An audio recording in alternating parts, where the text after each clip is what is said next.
Wow, it is great to be with you here. I'm Amara Charles. I've invited Dr. Glenn Wilcox, who I'll introduce in just a moment. What we're here today to talk about is how we can take a quantum leap of love, where we have mind-blowing connection, where we have toe-curling connection, bliss together, and sheet-gripping sex, all right? Where it's passionate and loving. And I'm here with Dr. Glenn Wilcox because we want to talk about, all right, how do we do this? And I'm super excited because Dr. Glenn Wilcox is an expert in energy medicine. He's going to talk to you about that. And I'm super excited. I'm announcing here that we are inviting him to join us in Costa Rica for our intimacy retreat. And we're going to talk about that as well, so we can apply all of this stuff. So without further ado, I'd love to just dive right into one of our really juicy questions, juicy topics, something that Glenn and I really share a love for, which is how to have this beautiful connection and sustain it over time in every phase of our life. Yes, energy is really a key part of that. It's vital to just about everything else. If we've got energy, we can climb mountains. If you don't have energy, it's tough to brush your teeth. And so it's a major piece of what I do for my patients. And it's essential for us to have amazing relationships. And with that energy, then you can start to tiptoe into pushing the boundaries of exploring in a very safe container, because you're good, you're safe, you're protected, your loved one is there, and you can start to get into the little edges of pleasure and really start to explore not just physical pleasure, but emotional connection and even spiritual consciousness. And that's exactly why I'm so excited about bringing you with us in Costa Rica, because you were there the last time, right? Yes. And where we began in this journey of bringing couples together. And one of the things that was really clear, that the most important thing to have is really dedicated time together. That's why you go to Costa Rica. That's why you come to a retreat, right? And so it's the thing I find most couples missing is really dedicated time. However, if we bring all the things we already do, all the things we do all the time, more of the same gets you more of the same. And so that's why we're calling it a quantum leap of love, because we want to take a quantum leap into very new, fresh, mysterious, mystical, unknown territory that at the same time is really very, very easy to get there. It's about really actually shifting gears, gathering new patterns of thought. So you're not bringing old wine into a new bottle. You're not bringing the old stuff. And the first thing I really want to talk about, the biggest thing I see a lot of times when people are trying to change, trying to get closer, trying to have more connection, trying to rekindle their fire and their passion together. The first thing I start seeing people do is they want to try harder, right? They want to just try Yeah. harder. Right? Yeah. We're going to do the opposite. We're going to talk today about how do you go softer? How do you go slower? And, okay, because it's not only about softer, it's not only about slower, it's also about how do you create it so it happens more often, so that you have more often, you're having sex, you're having connection, you're making love, you're having passion. And so it's a combination of softer, slower, and much more often. It's essential. Everybody knows this in their brains, it's everywhere. Oh yeah, slow down, be more sensitive, take your time. But how do you do that? And what's beautiful about down in Costa Rica, the Nicoya Peninsula, is a blue zone. And so part of it is, as you say, giving yourself permission to go somewhere special. It's like this sacred envelope that we go to down there, and it's so beautiful.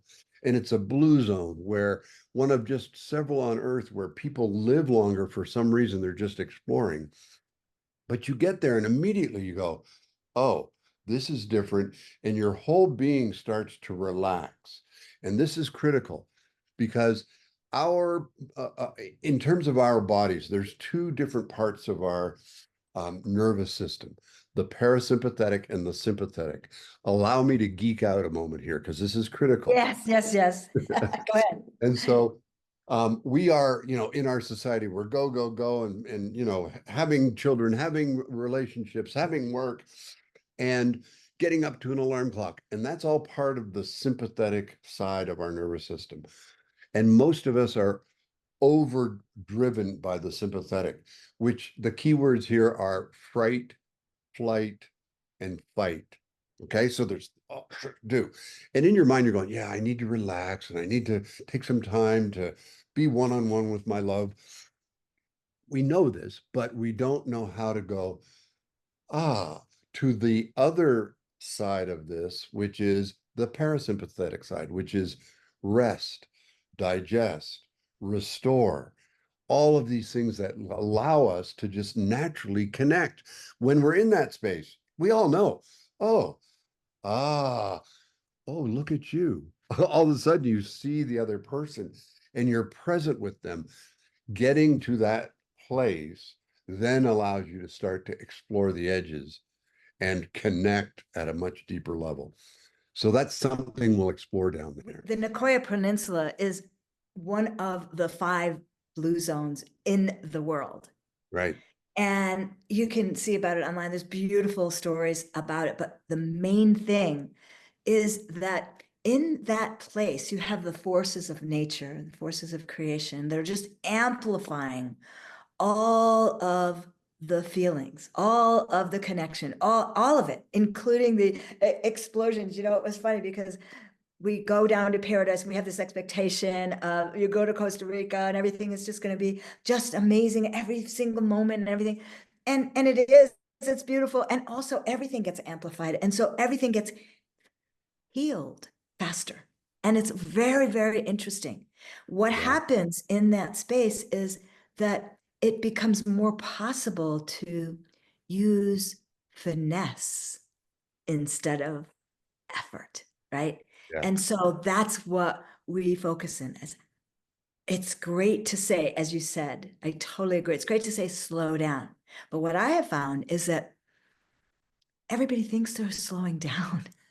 They're not. And you forget you slow down for like 1 second and 2 seconds later, there you're going back into the old pattern. So when you really, really, really slow it down, to have these reminders, these really beautiful ways of slowing down even more, listening even more caringly, even more compassionately, so that the love that has just been pushed aside by all of this trying, this friction, this, and there's a different style of love making. Okay, I'm going to talk about that for a second, because Yes. that finesse and that effort also comes along with doing the old patterns of sex, which is typically and often the thrusting, the friction, and some of that is great. It's like nothing needs to be made wrong in anything that we do. Okay, so let's start with that. There's nothing wrong to have great hard friction fucking. Okay, it's great. All right, and there's a whole other world underneath that when you do really, really slow down. All of your senses become more alive, right? And so in that space of slowing down, you gotta stop doing what you've familiar with. This is like a new space inside of there. And it feels a little weird at first because there's this slowing down, but there's such this pocket of energy there that gets released. That doesn't happen when it's just mindlessly kind of fast and it's fun, it's great. That's what we think passion is, but real passion is actually something different. This is what I want to talk about today also. Real connected passion is different, okay, than quick fire, heat, fast. Yes. the fire is different. It's more like molten burning. It's more like, you somewhere inside of there, you know what you want. Okay, that's good. You ask for what you want. That's a great step. But even deeper, the bigger challenge is to open your receptivity to be able to receive and feel more pleasure. Yeah. That's what we're talking about. That's when it gets really yummy. I love it. That the receptivity thing is essential. There's always this balance of yin and yang are the Taoist terms about these two opposing but complementary sides of everything. You could say it's love and fear. We can talk about love and fear. Love being this approaching and fear being this retreating. And so we're doing this balance in this dance all the time. And as a woman, my sense from the feedback I get from the women in my life is if they feel so safe and secure and comfortable that they can totally relax into really receiving, it can allow them to go places they've never gone before. Similarly, the man, it's not about if he's providing pleasure to the woman. And just keep in mind, this dance is going on both ways all the time. But if the man is providing pleasure to the woman and is able to do so in a way that allows her to go, I don't have to even worry about providing or reciprocating. I'm just surrendering, being receptive. And the man can be totally also receptive at the same time while doing in a way that's not his prime directive, the doing. His prime directive is being present there with her and following the breathing, the moans, the subtle body movements, and allowing that to be the guide rather than, oh, this is what I've always done to please her, to get her to point B, right? And so we start exploring different ways of being with our partner. And then that dance can go back and forth. A man pleasing a woman goes back to a woman pleasing a man and seducing that out of a man. Those are the kinds of things we'll be exploring. How do we get greater consciousness about doing that? I heard you mention seducing out of a man. Okay. I'd just like to ride with that for a minute because, like, what does that mean, right?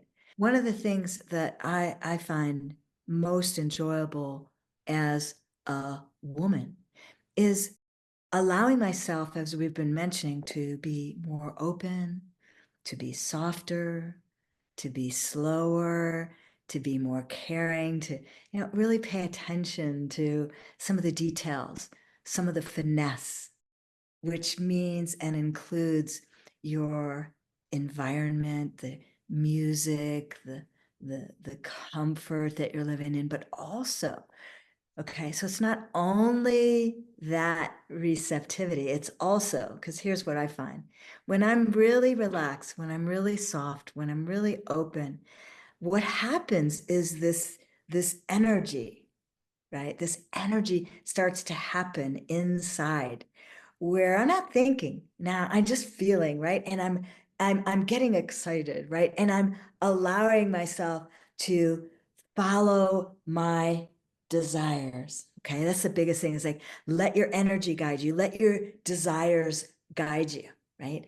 And when that starts to happen, there starts to be this buildup of energy inside. It's kind of like a tidal wave where the energy sucks in, so it curls in so deep that it just curls over and then it pours out. And then that, you want to call it energy, you want to call it masculine, you want to call it power, you want to call it creative, whatever you want to call it. It comes roaring out and it's really active. Let's call it active, right? So Huh? you go into like this deep, soft rest and relaxation and allowing, and curiosity is in there, and exploring is in there. And then what happens is you just get really horny, you get really active, you get really alive, and then you express that out, and there's this loop that Yes. goes between you, and it goes back and forth, and you can't hardly remember anymore who's this and who's masculine, who's feminine, where's the walls, and you just start riding the waves of pure feeling,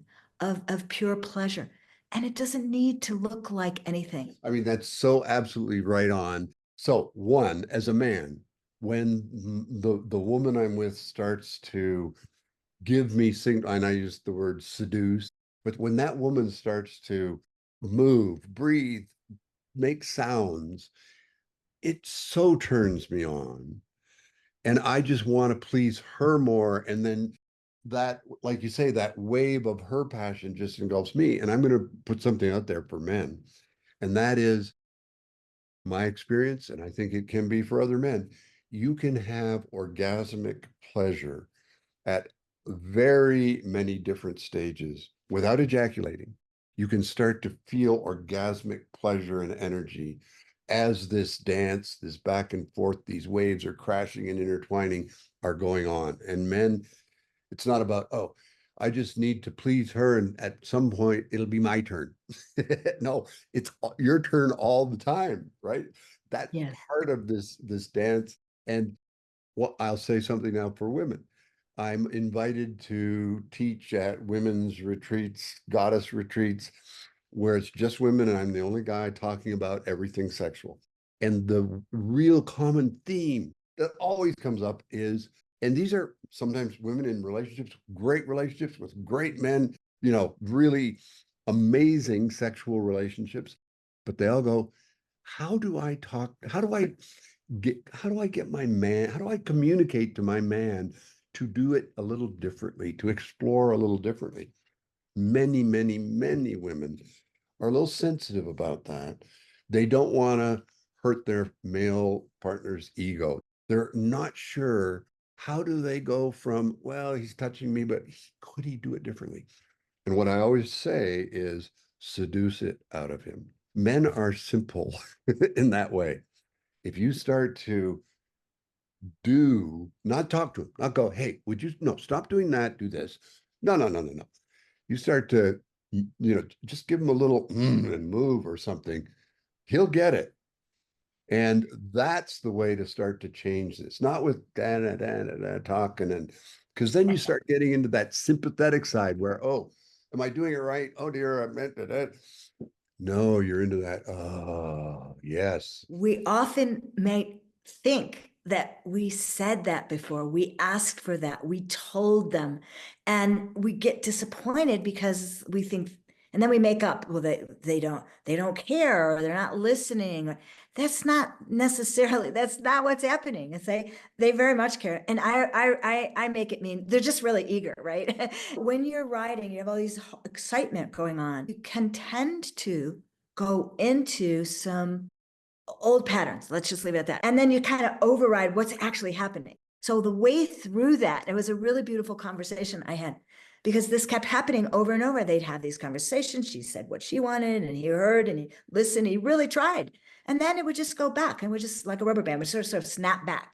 What Glenn is talking about when, I believe, when he says to seduce them into it. What does that mean? And I said, show him. Yes. Just show him. Yeah. Take your hand and don't Yes. say anything. Just show him.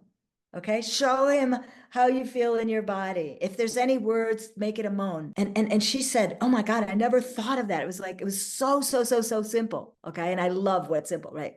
So it's like she started to show him what she went, and rather than activating his brain about, am I doing it right? Like Glenn says, should I do this? Should I do that? What about this? What I see is that when the masculine receptivity, he's open to trying stuff out. He's open to like trying this little thing and then checking out, and he stays open. He stays sensitive.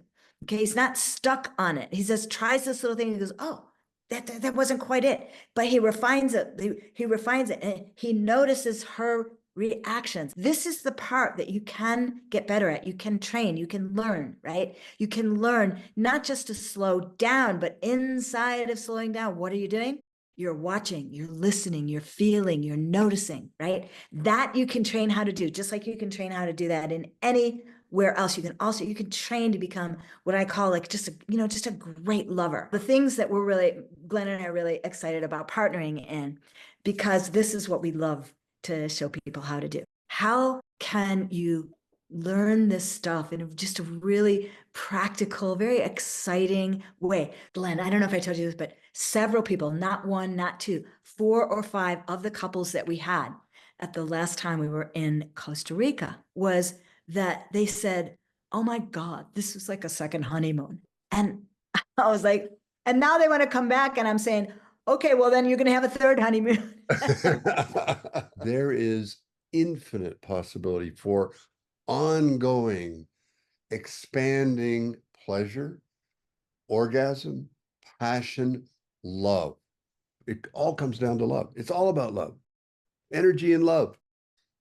Beautiful. And that this is exactly why I have invited Dr. Glenn Wilcox to join us, is because we want to bring in that practical stuff. So your hormones start dancing, you start singing, your physical body, your health starts thriving, so that we use the energy of Costa Rica, the blue zone, and a deeper understanding of exactly what are the steps we need to do to bring in a more connected, a more alive, and a more physically wise, sexually wise, and emotionally wise energy into our lovemaking. That's what we're really about. And that's what this retreat is going to be about. Thank you very much for joining us.